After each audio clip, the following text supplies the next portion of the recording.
বাসায় যদি শুধু আটা আর আলু থাকে তাহলে এভাবে একটি সুন্দর নাস্তা তৈরি করে নিতে পারবেন। প্রথমে একটা বাটিতে কিছু পরিমাণ আটা নিয়ে নেবেন, তার মধ্যে দিয়ে দিবেন কিছুটা চিনি এবং স্বাদমতো লবণ দিয়ে ভালোভাবে ঝাঁকানাকা করে একটু নেড়ে চেড়ে মিশিয়ে নেবেন। তারপর ঠান্ডা পানি দিয়ে এটাকে একটি ডো তৈরি করে নেবেন। তো চামচের দ্বারা হচ্ছিল না, তাই আমি হাত দিয়ে ভালোভাবে একটা ডো তৈরি করে নিচ্ছিলাম। দেখুন আমার ডোটা তৈরি করা হয়ে গেছে। এখন আমি একটু সময় রেস্টে রেখে দিয়ে এদিকে আমি একটি চুলায় কড়াই বসিয়ে দিয়েছি। তার মধ্যে দিয়ে দিয়েছি কিছুটা জিরা এবং কয়েকটা এলাচ, কয়েকটা লবঙ্গ এবং কিছুটা গোলমরিচ এবং 2টা শুকনো মরিচ দিয়ে ভালোভাবে এটাকে ভেজে নেব। এটা একটা মশলা তৈরি করতেছিলাম।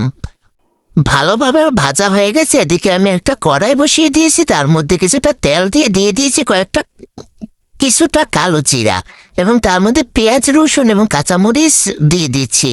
তো ভালোভাবে ভেজে নিয়েছি। এখন এর মধ্যে দিয়ে দিব আগে থাকতে আমি কিছুটা আলু সেদ্ধ করে একটু মথে নিয়েছিলাম, সেগুলোকে দিয়ে ভালোভাবে নেড়ে চেড়ে নিয়েছি। এর মধ্যে দিয়ে দিব কিছুটা ধনেপাতা কুচি দিয়ে ভালোভাবে নেড়ে চেড়ে নিব। আমার কিন্তু লবণ দিতে মনে ছিল না, আমি কিন্তু পরবর্তীতে দিয়েছিলাম, যেটা এখানে দেখানো হয়নি। তো ভালোভাবে নেড়ে চেড়ে নিয়েছি এবং ওই মশলাটা যেটা আমি গুঁড়ো করে রেখেছিলাম ওইটা আমি দিয়ে দিয়েছি। ওটা দিয়ে ভালোভাবে কিছু সময় নেড়ে চেড়ে ভেজে নেব। এই আমার ভাজা হয়ে গেছে, এখন ঠান্ডা হতে দিয়েছি। এদিকে দেখুন আমি সে আটাটা নিয়ে আবার যুদ্ধ করতে বসে গেলাম, কারণ এটা ঠান্ডা পানি দিয়ে তৈরি করা ছিল, তাই অতটা সহজ ছিল না। তাই আমি এটাকে ভালোভাবে মানে মথে নিয়ে তারপর একটা সবগুলোকে সমানভাবে কেটে একটা লেসি করে নিয়েছিলাম। তো এবার আমি গুঁড়ি দিয়ে বেলে নিয়েছি। সবগুলো সমানভাবে আমি বেলে নেব। এক এক করে আমি সবগুলো বেলে নিচ্ছিলাম। আপনারা জানেনই তো আমি অতটা সুন্দর করে গুছিয়ে কথা বলতে পারি না, যেতটুকু বলি আস্তে আস্তে হয়তো আরো বলতে পারবো। যাই হোক, এদিকে এই রুটিগুলোকে একটু হালকা সেকে নেব, পুরোপুরি না হালকা। আপনারা দেখেই বুঝতে পারছেন যে কিভাবে আমি সেকে নিচ্ছি। হালকা করে সেকে নেব যাতে পুরোপুরি হয়ে না যায়। হালকা হালকা করে সেকে নিয়েছি। আর এদিকে একটি আবার আটা দিয়ে একটা পাতলা ব্যাটার তৈরি করে নিব, যেটা এখন আমাদের কাজে লাগবে। ওই এদিকে একটা সেমাই থেকে কিছুটা সেমাই আমি গুঁড়ো করে নেব একটু ডিজাইন দেওয়ার জন্য। গুঁড়ো করা নেওয়া হয়ে গেছে। এদিকে আমি ভেজে উঠিয়ে মানে সেকা দিয়ে উঠিয়ে একটা কাপড় দিয়ে পেঁচিয়ে রেখেছি, তা না হলে হয়তো শক্ত হয়ে যাবে, আমার শেপগুলো দিতে কষ্ট হবে বা ভাঁজ করা যাবে না, ভেঙে যেতে পারে। তাই জন্য আমি সবগুলো গরমে রেখেছিলাম। আমি সবগুলো রুটি একসাথে করে আমি ছুরি দিয়ে মাঝখান বরাবর কেটে নিয়েছি।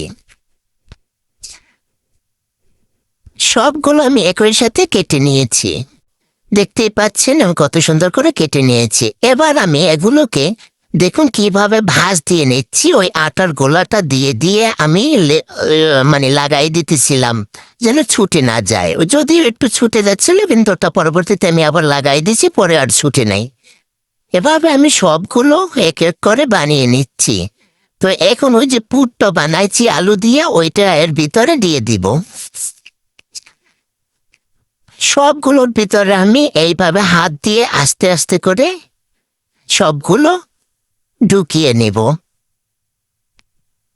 দেখতে পাচ্ছেন আমি কিভাবে হাত দিয়ে ঢুকিয়ে নিচ্ছি। এটা চাইলে আপনারা সপ্তাহখানেক সংগ্রহ করেও খেতে পারবেন। প্রতিদিন না বানিয়ে সপ্তাহখানেক সংগ্রহ করেও খেতে পারবেন। পরবর্তীতে দেখেন ওইভাবে ঢুকিয়ে আমি আটার মধ্যে চুবিয়ে নিলাম মাথাটাকে। তারপর সেমাইয়ের ভিতরে এইভাবে করে ঘুরিয়ে ঘুরিয়ে সেমাইগুলো লাগিয়ে নিচ্ছিলাম। দেখুন কত সুন্দর একটা আমার রেডি হয়ে গেছে। দ্বিতীয়টা আমি রেডি করতেছি, ওইভাবে চুবিয়ে সেমাইয়ের মধ্যে কত সুন্দর সেমাইগুলো লাগিয়ে নিচ্ছিলাম, একটু দেখতে সুন্দর হচ্ছিল। এইভাবে আমি সবগুলো এক এক করে বানিয়ে নিচ্ছিলাম। দেখতে পাচ্ছেন আমি কিভাবে লাগাইছি, হয়তো এগুলো একটু সেট হইতে একটু সময় লাগবে। ভাজার কিছু আগে এগুলো সেট করতে একটু সময় দিবেন, 10 মিনিটের মতো। দেখুন আমার সবগুলো বানানো শেষ, দেখতে কতটা সুন্দর লাগছে তাই না? এক এক করে আমি সবগুলো বানিয়ে নিয়েছি। এইদিকে একটি কড়াই বসিয়ে দিয়েছি, কড়াই গরম হওয়ার পর পর্যাপ্ত পরিমাণ তেল দিয়ে দিয়েছি। এখন এক এক করে আমি কুসুম গরমের ভিতরেই তেলটার ভিতরেই আমি সবগুলো না সরি, 4টা দিতে পেরেছি আমি। তেল যেহেতু কম দিয়েছি, যেহেতু কড়াইও ছোট, তাই আমি উল্টে পাল্টে ভেজে নেব। দেখুন আমার প্রথম 4টা ভাজা হয়ে গেছে। এক এক করে আমি সবগুলো ভেজে নেব। আপনারাও এইভাবে ভেজে নেবেন।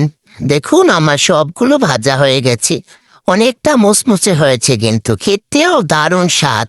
আপনারাও চাইলে বাসায় ট্রাই করতে পারেন। আসলে আমার ভিডিওটা কেমন হয়েছে জানাতে কিন্তু ভুলবেন না। লাইক কমেন্ট শেয়ার করে সাথেই থাকবেন। ধন্যবাদ।